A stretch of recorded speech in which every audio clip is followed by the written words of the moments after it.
Betrayal of the King, Part 1. Yeshua said to him, "Judas, are you betraying the Son of Man with a kiss?"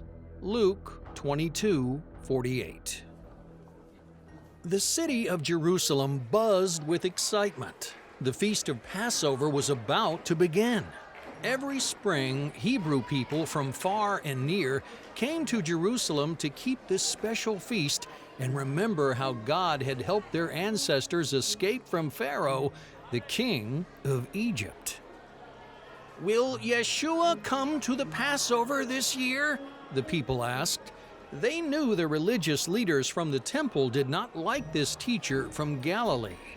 Not only did he teach against their man-made rules and traditions, but many believed he was the promised Messiah, the Savior of Israel. The religious leaders were worried. This man has become too popular. The people believe what he says. We must get rid of him before he turns everyone against us. But they had to be careful. While Yeshua had many enemies, he also had many friends. As Yeshua and his disciples walked up the steep, rocky road to Jerusalem, he told them what would happen during the Passover. The Son of Man will be handed over to the religious leaders. They will beat him and mistreat him and put him to death. But on the third day, he will rise. Yeshua's disciples were confused. They had traveled around Galilee with him, listening to his teachings and watching him perform miracles. Why does the Master talk about being put to death? They asked one another. They didn't understand that he would die soon. They thought he had come to fight the Roman rulers and become the king of Israel, like King David. Soon, Yeshua and his disciples arrived in the village of Bethany near Jerusalem. Yeshua's friend Lazarus rushed out to meet them. Yeshua often stayed with Lazarus and his two sisters, Mary and Martha, when he visited the city. Lazarus's neighbors stared out of their houses at the famous teacher from Galilee. "Here is the rabbi who performs great miracles," they said. The last time Yeshua visited Bethany, Lazarus had died and Yeshua had brought him back to life. The story of what he did for Lazarus had spread far and wide. That week, Lazarus and his sisters made a special meal for Yeshua and his disciples. After they finished eating, Mary, with tears in her eyes, opened a bottle of expensive perfume. The sweet, fragrant smell filled the house as she poured the perfume over Yeshua's feet and dried them with her hair. "What a waste of perfume!" said Judas, one of the disciples. "It could have been sold for lots of money and given to the poor." But Judas didn't really care about the poor. He was in charge of the disciples' money and wanted it for himself. Looking across the table at Judas, Yeshua said, "Leave her alone. She has done this kindness for the day of my burial. You will always have poor people, but you will not always have me." Judas sighed in frustration. He had secretly hoped the Master would overthrow the Romans and rule Israel. "Staying around Yeshua is getting me nowhere," he muttered. "He only talks about dying these days. Where is the promised kingdom? Maybe the religious leaders would pay me well to tell them where they can find him." That night, Judas left Bethany and hurried through the streets of Jerusalem to the high priest's palace. Inside, the religious leaders were secretly making plans to arrest Yeshua. "The people are beginning to think this rabbi is more important than we are. Some even say that he is the Messiah. We must end his life as soon as possible." "Not during the Passover," said a priest. "Crowds follow him everywhere. The people may riot if they discover our plan." One of the chief priests nodded slowly. let's kill his friend Lazarus too. They believe what this teacher from Galilee says because he raised Lazarus from the dead." All of a sudden, Judas flung open the door and burst into the room. "What will you give me if I help you find Yeshua?" The chief priest's eyebrows shot up. He couldn't believe his luck. A disciple of Yeshua wanted to betray him? He thought for a moment and said, 30 pieces of silver. Judas nodded in agreement. Without another word, he slipped out of the room and into the night. If Yeshua has truly come to overthrow the Romans, nothing I do will matter, he said. From then on, he looked for a chance to betray his master. Early the next morning, Yeshua and his disciples found a young donkey for Yeshua to ride on. As they neared the city of Jerusalem, a crowd who heard he was coming rushed out to meet him. "It's the Messiah!" they cried out. Waving branches they had cut down from palm trees, the crowd shouted, "Baruch haba b'shem Adonai!" Blessed is he who comes in the name of the Lord. Yeshua's disciples ran ahead, shouting and praising God at the top of their voices. "Blessed is the King who comes!"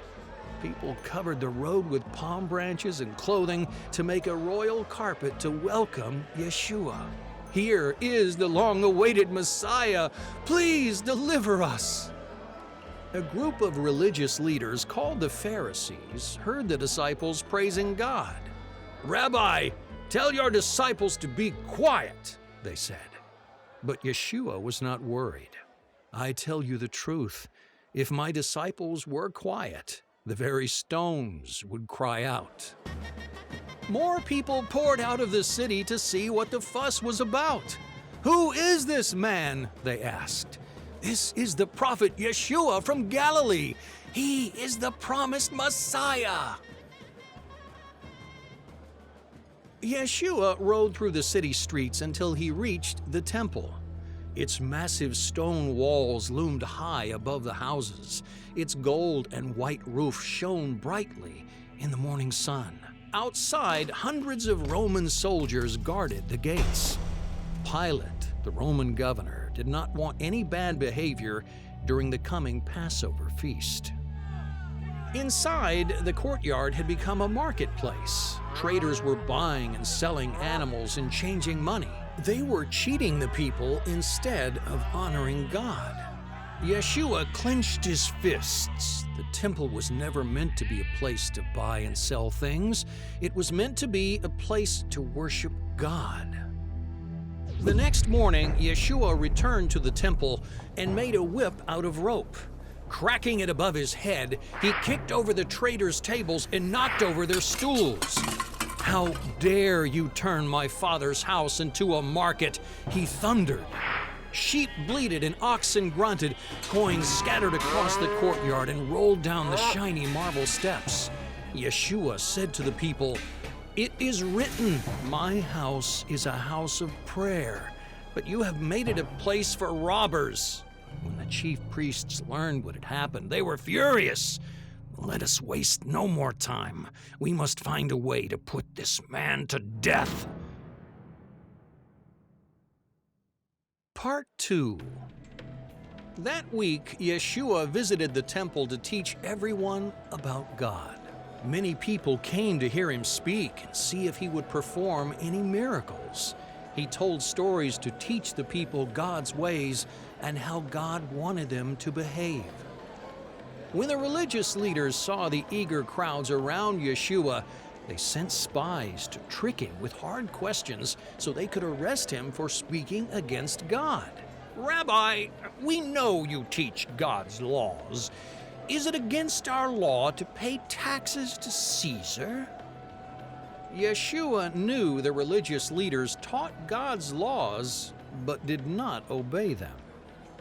"Why do you hypocrites try and trick me? Give to Caesar what is Caesar's, and give to God what is his." Another man came up to Yeshua and asked, "Which commandment of God is the most important?" He answered, Hear, O Israel, you shall love God with all your heart, soul, and mind. This is the first and greatest commandment. The second is to love your neighbor like yourself. All of God's instructions in the scriptures are based on these two commandments.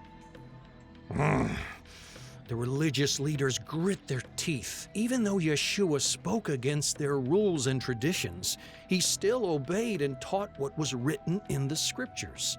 They could not find even one reason to arrest him.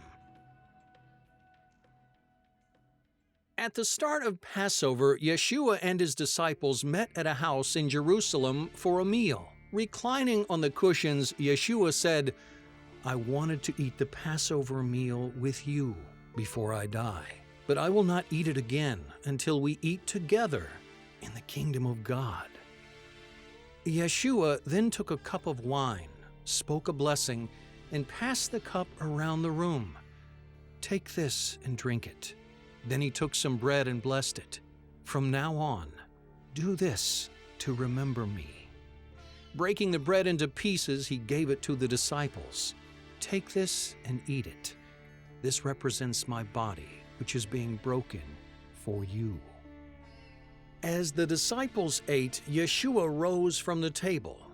Pouring water into a basin, he began to wash his disciples' feet. "No," said Peter, one of the disciples, "you shall never wash my feet. This is the work of a servant." Yeshua answered, "If you do not let me wash your feet, you can no longer be my disciple. I am showing you how to behave." After Yeshua washed their feet, he said to them, "Tonight, one of you will betray me." The disciples stopped eating and looked up. "Master, who would do such a thing?" They stared at each other suspiciously. "Is it him? Is it me?" "It is the one to whom I give this bread," Yeshua said quietly. He took a piece of bread, dipped it in olive oil, and handed it to Judas. "Do what you have to do." The devil had already put it into Judas's heart to betray Yeshua. He slipped out of the room into the darkness. It was time to betray the king. Yeshua continued teaching his disciples. Then he led them out through the city gates to an olive garden called Gethsemane, where he often went with them to pray. "Tonight all of you will run away and leave me," he said. Peter shook his head. "Impossible! Even if everyone runs away, I will never leave you." The rest of the disciples agreed. None of them could think of doing such a thing. Yeshua smiled at Peter sadly. "This day before you hear the temple crier, you will deny knowing me 3 times. Yeshua took his closest disciples, Peter, James, and John, deeper into the garden. "Wait here, keep watch while I pray." He walked a little further and fell to the ground. "Father, all things are possible for you. Please don't make me do this, but I will do what you want me to do," he prayed.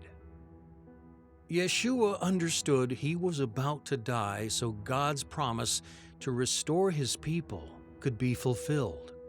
Sweat ran down his face like drops of blood and splashed on the ground. Full of sadness, he prayed even harder. "If I must die, then let it be according to your will." Yeshua returned to the 3 disciples and found them fast asleep. "Could you not keep watch for even 1 hour? Keep watch while I pray." Again he went away to pray, and again the disciples fell asleep. The 3rd time this happened, Yeshua said, "Enough, get up. The one who is betraying me is here." Through the olive trees, Judas and a group of priests and temple guards sent by the high priest came toward Yeshua. The flickering light of their torches lit up the garden. Judas had said to them, "The man I kiss is the one you want." He went up to Yeshua and kissed him on the cheek. "Shalom to you, my master." Yeshua stared at Judas calmly. Do you betray the Son of Man with a kiss? Then do what you need to do. The priests pointed angrily at Yeshua. Grab him! Grab that man! The disciples stared in disbelief as the guards moved toward Yeshua. They did not understand what was happening. They still believed their master had come to overthrow the Romans and become the king of Israel. Master, shall we fight? They cried. Without waiting for an answer, Peter pulled out his sword and swung wildly at a servant of the high priest, cutting off his ear. Peter, put your sword away, said Yeshua. This is what my Father wants me to do. He would have sent lots of angels if I needed help. He touched the servant's ear and healed him. Then Yeshua turned to the priests. You came to arrest me like a thief, yet I taught in the temple every day and you did not arrest me there. But all of this has happened so that my Father's word will be fulfilled. The frightened disciples ran for their lives. They were scared the temple guards would arrest them too. Everyone ran away except for Peter and John. They followed Yeshua into the city, keeping in the shadows so they could not be seen. The guards took Yeshua to the palace of Annas, a powerful religious leader. Annas was wicked and had many important Roman friends.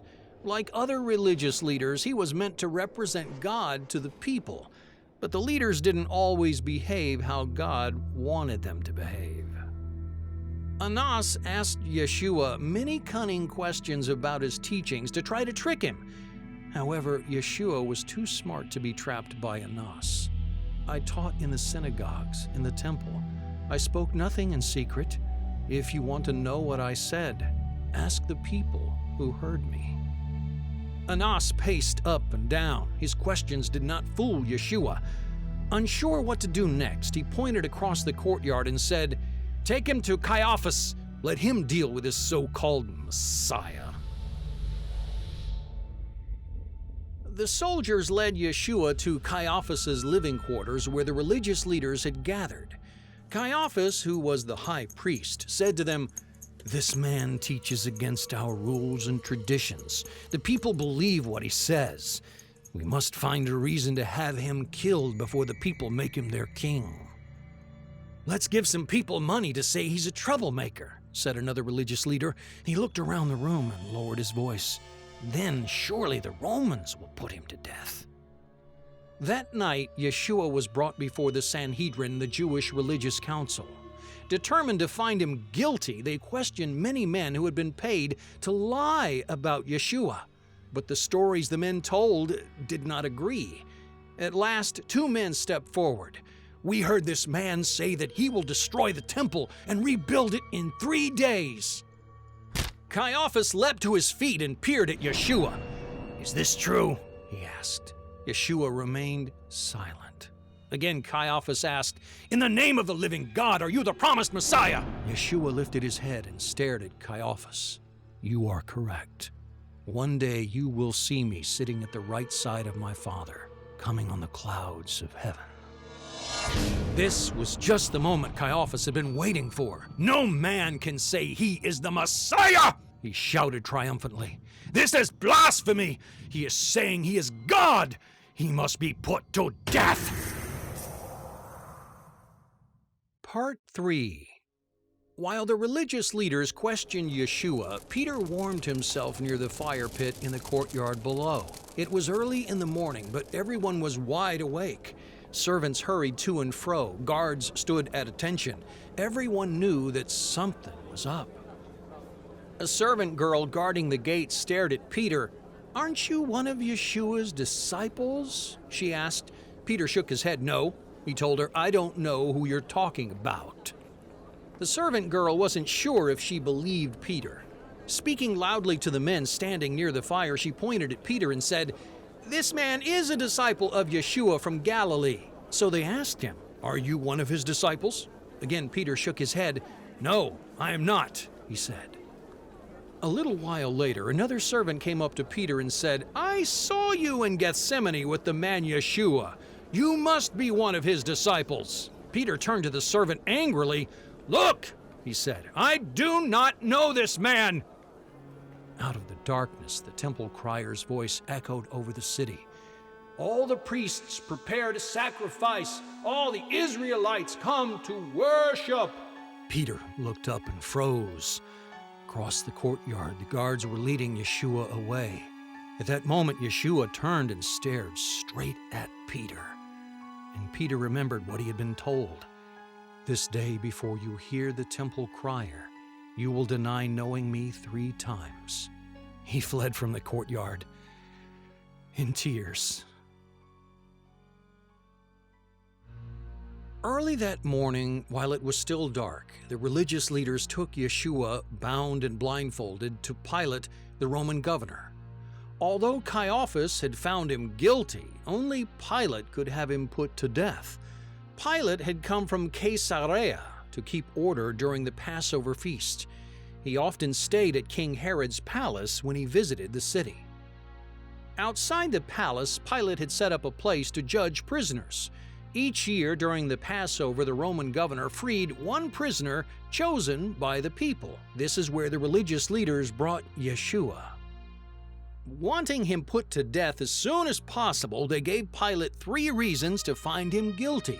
This man tells people to disobey the Romans and to not pay taxes to Caesar. He claims he is the king of the Jews. Pilate was not sure if he believed the religious leaders. He knew they were jealous of this teacher from Galilee. Taking Yeshua aside, Pilate asked, "Are you the king of the Jews?" Yeshua answered, "So you say. This is why I was born and why I have come into the world, to speak the truth." Pilate rubbed his fingers over his chin. The religious leaders accuse you of many bad things. What do you say?" But to his astonishment, Yeshua kept quiet and did not answer. Outside the palace, a small crowd had gathered to choose a prisoner. Pilate asked them, "Do you want me to set free Yeshua, the king of the Jews?" The religious leader stirred up the people to ask for Barabbas, a famous prisoner. The people shouted, "Do not free Yeshua! Free Barabbas!"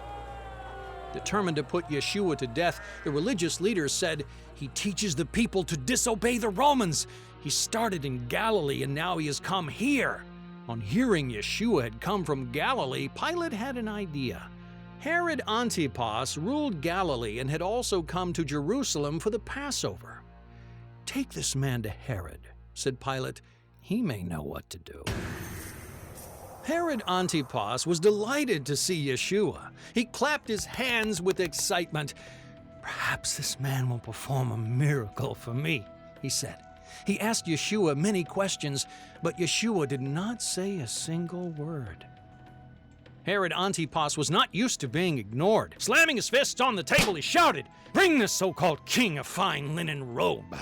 But Herod did not want to honor Yeshua. He wanted to make fun of him.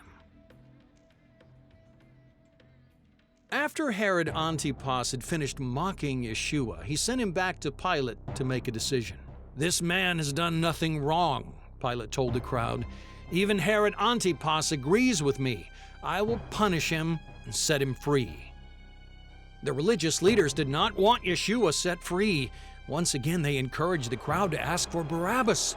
"Free Barabbas for us!" the people shouted louder than before. "Crucify Yeshua!" As Pilate gazed out on the crowd, his wife sent him an urgent message. "Leave that innocent man alone. I suffered a terrible nightmare last night because of him." Pilate cracked his knuckles and thought for a moment. The crowd was growing bigger and bigger. He had to do something before the people started to riot. "Take him away and whip him," he ordered the soldiers. The Roman soldiers quickly obeyed and took Yeshua to their quarters. They stripped him, dressed him in a purple robe, and put a crown of thorns on his head. "All hail the King of the Jews!" they said as they whipped and mocked him. Then they sent him back to Pilate, beaten and weary. Pilate sat on the judgment seat outside the palace. Yeshua stood beside him, still wearing a crown of thorns like a king. The crowd pushed and shoved their way forward, shouting, "Crucify him! Put him to death on the cross!" Stirred up by the religious leaders, they began to riot. Pilate had to act fast. "Which man do you want me to set free? Barabbas or the king of the Jews?" "Free Barabbas! Free Barabbas! Free Barabbas! Free Barabbas!" The crowd shouted at the top of their voices. "If you let this man go, you are no friend of Caesar's," insisted the religious leaders. "The only king we have is Caesar." Pilate glanced at Yeshua. He didn't want to send this man to his death. "He has done nothing wrong. Barabbas is the guilty one," he muttered. He stared at the crowd, trying to decide what to do next. Finally, Pilate rose to his feet. With a heavy heart, he reached for a bowl of water and slowly washed his hands. "I am innocent of killing this man. You kill him," he shouted to the crowd. "Let his blood be on us and on our children!" The crowd shouted back. Pilate could see there was no use arguing with the crowd. They had made up their minds that Yeshua had to die. Raising his hand to silence them, he made a decision. "Release the prisoner Barabbas," he shouted. "Crucify the king of the Jews."